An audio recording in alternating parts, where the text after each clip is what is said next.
A paz do Senhor, queridos! Estamos iniciando mais uma videoaula subsídio de seu canal EBD Fácil e Motivadora.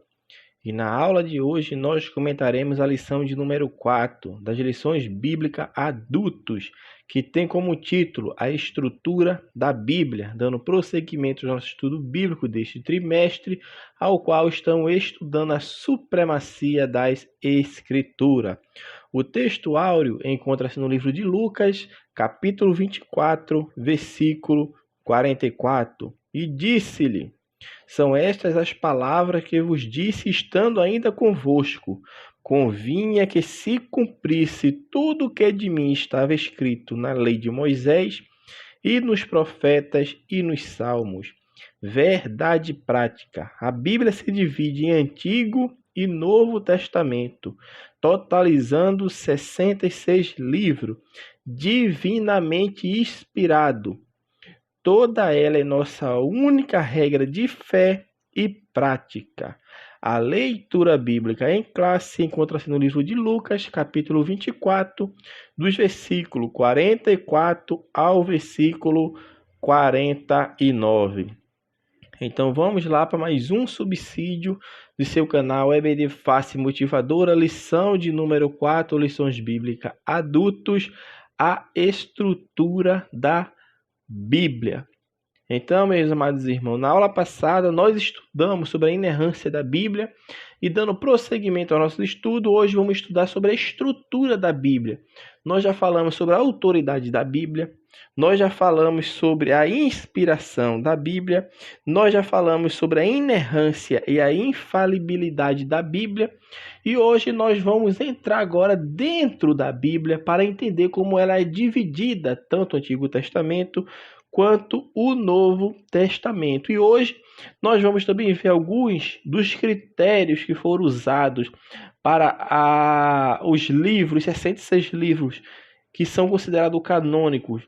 A gente vamos ver alguns os critérios que foram usados, quais os argumentos que foram usados para essa canonicidade. O primeiro tópico da lição, meu irmão, ele vai falar como a Bíblia está organizada.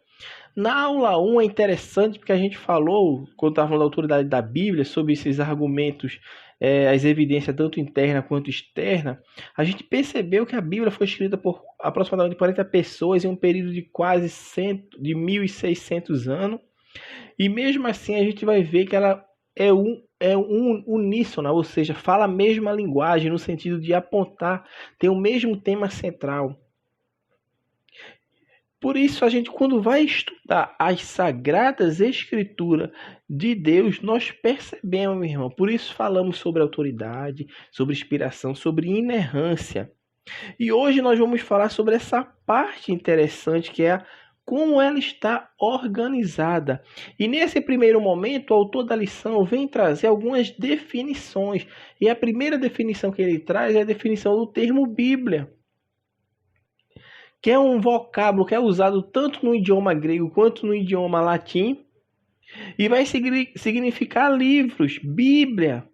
No grego, biblos, significa livro, mas com uma conotação de qualidade sagrada. Já no latim, meu irmão, ela exprime a ideia de livro. Observe que o interessante é que ela traz essa conotação de escrito, de livro sagrado no grego, a palavra biblos. Porém, antigamente, vamos falar assim, na época apostólica, a Bíblia não era chamada, como a gente chama hoje, a Bíblia Sagrada. Mas ela recebia outras nomenclaturas, tais como está dentro dos evangelhos. As Sagradas Escrituras, as Sagradas Letras. Só a partir do ano 150 da era cristã, ou seja, depois de Cristo, é que os cristãos passaram a usar o termo em latim, chamando da Bíblia, que são os livros, para se referir a esses conjuntos de livros que foram inspirados por Deus, ou seja, só a partir do ano 150 depois de Cristo é que essa expressão é a Bíblia, no caso no latim que era usada, tá, Biblia, foi usada com essa conotação de livros, conjunto de livros inspirados, ou seja, divinamente inspirados, livros canônicos. O interessante de se notar também, meu irmão, como explica no dicionário bíblico Wycliffe, é que o singular Biblia, em latim, ela está testemunhando, no caso aqui, ela é testemunha que os 66 livros revelam uma unidade de pensamento e uma pureza. Por isso, a coleção dos livros sagrados ela forma um único livro. Essa coleção de livros, que é a Bíblia, forma um único livro que nós chamamos de a Bíblia, as Escrituras Sagradas, as santas letras, as sagradas letras. Então, meus amados irmãos, tem essa definição desse termo Bíblia, para que possamos entender. A gente viu que ela começou a ser usada a partir do ano 150 depois de Cristo e foi inaugurado provavelmente por um pai da igreja chamado Clemente de Roma, mas também nas Sagradas Escrituras. Daniel se refere às Santas Escrituras como os livros. O que é que Daniel fala? Em Daniel 9:2 ele fala o quê? E eu, quando ele estava questionando, buscando nos livros saber quanto tempo duraria o cativeiro da nação de Israel, ele fala, e eu entendi pelos livros que o tempo, meu irmão, que Israel deveria passar no cativeiro era de 70 anos. Então Daniel já chamava de o Antigo Testamento, os livros, até a época dele, o que eles tinham em mão, já chamava de os livros. Que quando chega na era cristã, a Bíblia é chamada de Bíblia porque é uma coleção de livros. Mas Daniel já usava a expressão os livros. No Novo Testamento, meu irmão, encontramos vários e vários vocábulos comuns, principalmente os empregados por Jesus. Jesus chamou as Sagradas Escrituras, os livros, ou seja, a Bíblia. Ele chamou de Escritura, Mateus 21:42. Paulo usa as expressões como as Santas Escrituras e as Sagradas Letras, Romanos 1:2, 2 Timóteo 3:15. Também há outros vários termos, meu irmão. Chama a Bíblia de lei, Moisés e os profetas, a lei e os profetas, a lei de Moisés, os profetas e os salmos. Meu irmão, pelo fato de a Bíblia ser única, a revelação escrita de Deus, dada pelo Espírito Santo, ela ainda é identificada como a Palavra de Deus. Observe que a Bíblia é chamada de tantos outros nomes, como falamos aqui, Moisés e os profetas, a lei, as Santas Escrituras, Escritura. Mas ela é identificada primordialmente como a Palavra de Deus. E as pessoas que usam as Sagradas Escrituras, a Bíblia Sagrada, ela entende que está falando-se da Palavra de Deus. Então a Bíblia é a Palavra de Deus. O cânon da Bíblia. O interessante é que a expressão cânon, o autor também vai trazer a definição dessa palavra. Ela vem de uma palavra do hebraico com sentido de vara de medir, ou seja, é uma vara de medir. E no Novo Testamento, o grego que é usado é o grego canon, que significa régua. Ou seja, então está mostrando que essa canonicidade é usando o Antigo Testamento como uma vara de medir, ou uma régua que a pessoa vem tirar as medidas. É de onde vem essa palavra cânon, que dá origem à palavra canonicidade das Sagradas Escrituras. E observe que essa palavra era usada, meu irmão, nos 3 primeiros séculos do cristianismo, para falar apenas de um conteúdo normativo, ou um conteúdo doutrinário ou ético da fé cristã. Porém, só a partir do quarto século os pais da igreja aplicaram as palavras cânon e canônico aos livros sagrados, para reconhecer sua autoridade como textos inspirados por Deus e instrumentos normativos para a vida e a conduta, meu irmão, dos cristãos, portanto, separado de outra literatura. Então, a partir do quarto século, quando se usa a palavra os livros canônicos, está se referindo às Sagradas Escrituras. Isso nós também devemos entender, porque o autor aqui está trazendo essa palavra, ele vai citar sobre o cânon da Bíblia e vem mostrar sobre essa parte para possamos entender. No primeiro tópico também, o autor vai falar sobre os dois testamentos bíblicos. Aí ele vem definir, observe que esse primeiro tópico, se vocês vão perceber, o autor vem definir o que é Bíblia, depois ele vem definir a origem da palavra cânon ou canonicidade. E nesse terceiro subtópico ele vai falar sobre os dois testamentos, ele vai falar também do termo testamento, que é uma palavra que vem do latim, que é uma tradução grega, de uma palavra grega e de uma palavra hebraica. E ambos os termos têm sentido de aliança.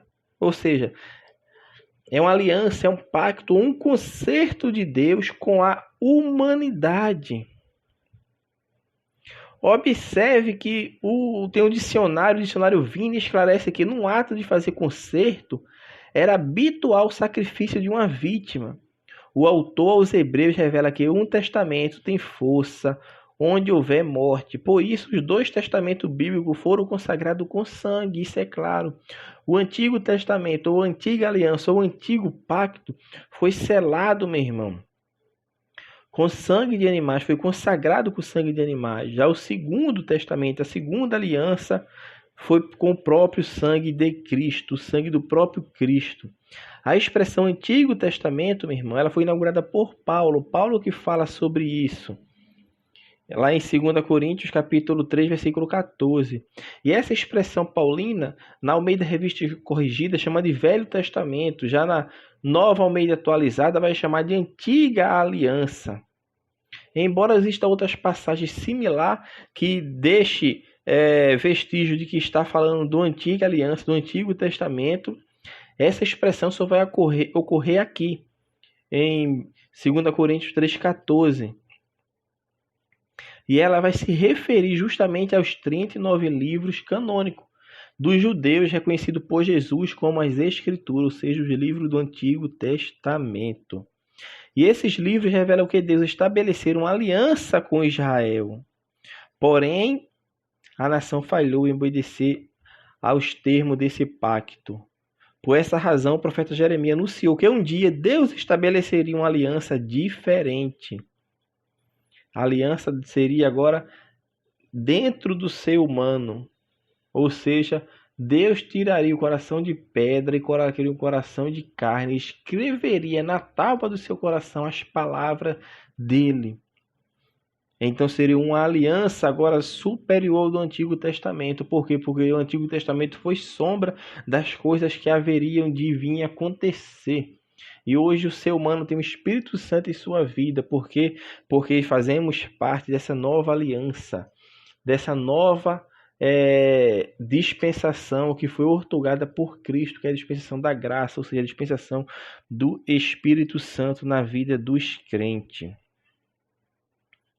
Na mesma direção, o termo Novo Testamento é usado nas Escrituras para se referir ao cumprimento profético de Jesus como mediador da nova aliança. Porque o Novo Testamento fala do Messias, o Antigo Testamento fala do Messias que haveria de vir, o Novo Testamento é o cumprimento dessas promessas que vem falar sobre o Messias, meu irmão. Então essa preferência que hoje nós usamos, porque pode ser Antiga Aliança, Antigo Pacto, mas o termo mais comumente usado é testamento. E isso se deve à tradução da Vulgata Latina, ou seja, a Bíblia que foi traduzida para o latim, do grego para o latim, que a gente chama a Vulgata Latina. Então essa Vulgata Latina que foi traduzida por Jerônimo, ele usa a expressão testamento. Então, daí se deu preferência a usar essa palavra testamento no lugar de aliança, de pacto.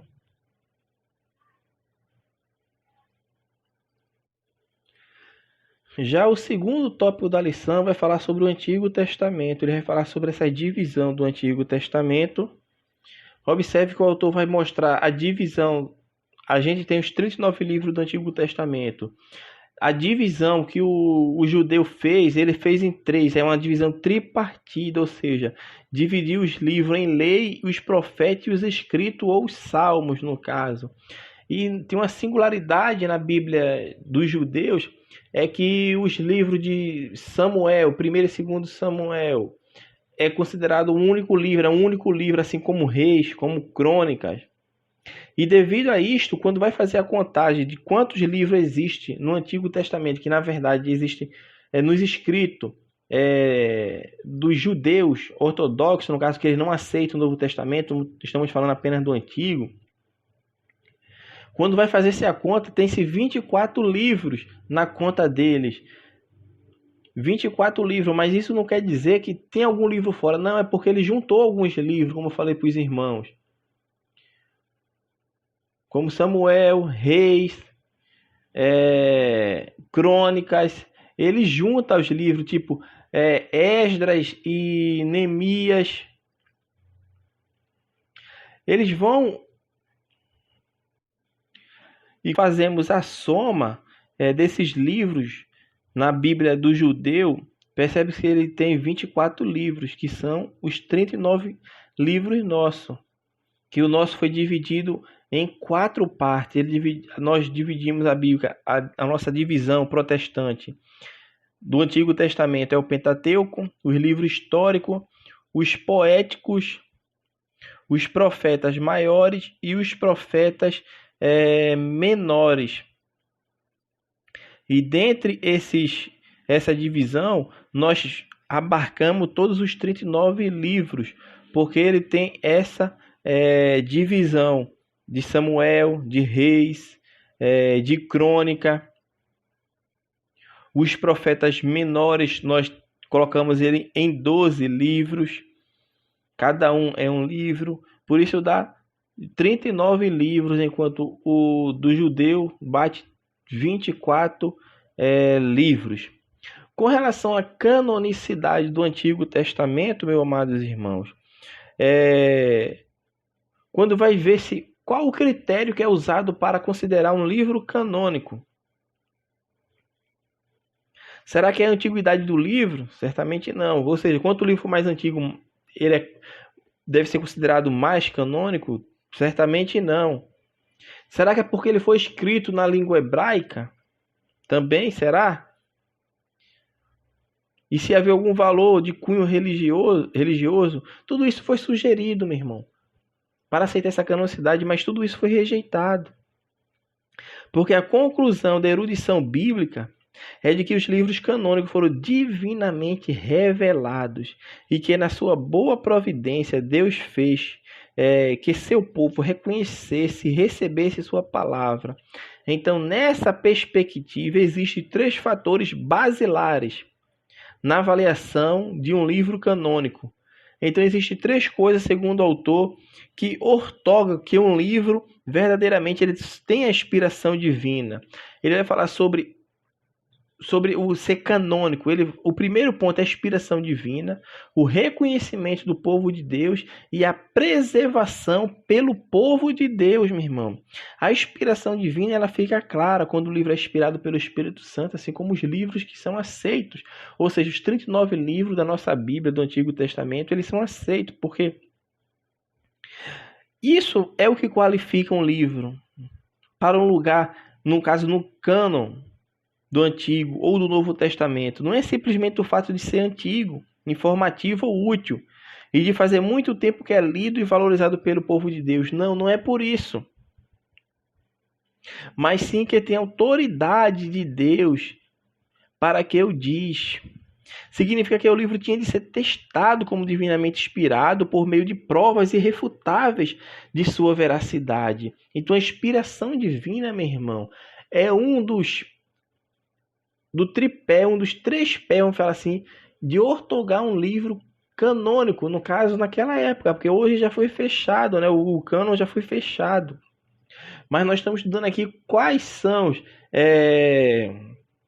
os fatores basilares para essa avaliação de considerar os livros canônicos. Então, a primeira coisa é a inspiração divina, a segunda é reconhecido pelo povo de Deus.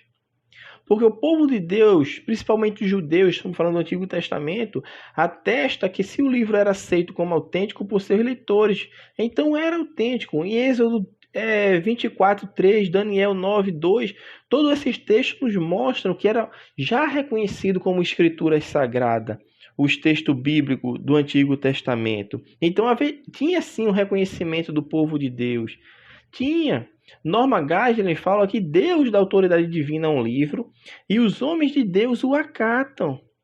Deus revela e o seu povo reconhece o que Deus revelou. A canonicidade é determinada por Deus e descoberta pelos homens de Deus. Olha que coisa interessante. E, por fim, a preservação pelo povo de Deus. As Sagradas Escrituras passaram sim pelo processo de preservação, porque foi Deus que inspirou, foi Deus que deu as Escrituras, e não seria lógico se o Deus que deu, o Deus que preservou, não seria o Deus que não preservasse. Por isso Deus preservou, porque a Escritura é dele, e a revelação especial dele, baseada em sua palavra escrita, foi deixada para o ser humano entender o plano de redenção do Senhor. Então, meu irmão, esses livros ocorreram sem essa preservação, diferentemente dos livros considerados apócrifos que nós falamos na aula passada. Esses livros eles não sofreram uma preservação por parte dos judeus. Os judeus, meu irmão, eram muito meticulosos na preservação das Sagradas Escrituras. E o que eles tinham como sagrado, meu irmão, eram preservados, eram guardados, eram lidos, eles guardavam copiosamente para que não perdesse os preceitos divinos que foram escritos pelos seus santos profetas. No caso, os profetas do Antigo Testamento que escreveram.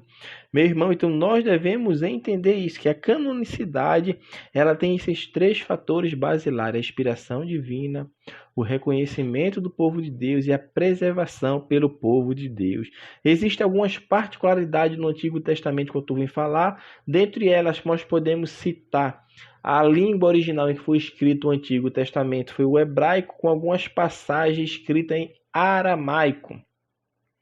Algumas das particularidades do Antigo Testamento. Outra particularidade a destacar é que os judeus, os cristãos protestantes, jamais aceitaram a inserção dos livros apócrifos. Não foi aceito nem pelos judeus, nem pelos protestantes da era cristã. Nenhum desses livros foi aceito, ou seja, os livros que a Igreja Católica inseriu em sua Bíblia, ou seja, inseriu 7 livros e fez algumas adições no livro de Esté e no livro de Daniel. Porém, isso não é canônico, não tem canonicidade, ou seja, não tem inspiração divina, até porque são livros que contêm erros históricos, erros doutrinários, além de ensinar coisas aversas, ou seja, contrárias ao que as Escrituras Sagradas preconizam. O terceiro e último tópico da lição, para nós encerrarmos nosso comentário, vai falar sobre os livros do Novo Testamento. Os livros do Novo Testamento eles são divididos em 4 também, em 4 partes. Vai falar dos Evangelhos. Vai ter um livro de história, que é considerado o livro de Atos dos Apóstolos, um livro de revelação, e também tem as epístolas. Ou seja, a maioria dos livros do Novo Testamento são cartas, são epístolas. O interessante de se notar, mesmo, é que nos primórdios do cristianismo, ainda no século I, surgiu muitos falsos ensinos e falsos profetas. E isso Cristo já tinha falado, que se levantaria muitas pessoas dizendo ser o Cristo e muitos falsos profetas. E Cristo já havia alertado a igreja.